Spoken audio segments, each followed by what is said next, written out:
টুকে নেই, পরীক্ষা পাশ করলেই হইল। আমরা টেন্ডেন্সি এমন, কিন্তু ইসলামিক এডুকেশনটা কিন্তু এমন নয়। সাহাবায়ে কেরাম রাদিয়াল্লাহু আনহুম আজমাইন তারা এই আমাদের মতো কাগজের বই পুস্তক পড়ে ইসলাম শেখেন নাই। কীভাবে শিখেছেন তাহলে?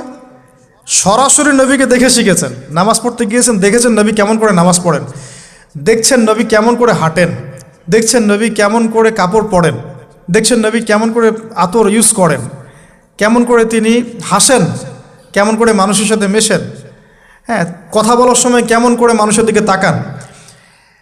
খুঁটে খুঁটে একটা একটা করে নিয়ে হাদিসের এক একটা অধ্যায় রচিত হয়েছে।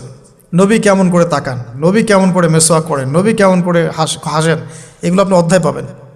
ইভেন আপনি অধ্যায় পাবেন নবী কেমন করে চুল আঁচড়ান। তাহলে আপনি দেখেন সাহাবীরা কীভাবে খুঁতে খুঁতে নবীকে দেখেছেন। বলা হয় আব্দুল্লাহ বিন মাসউদ রাদিয়াল্লাহু আনহু সম্পর্কে, তিনি নবীকে এত বেশি কপি করতেন।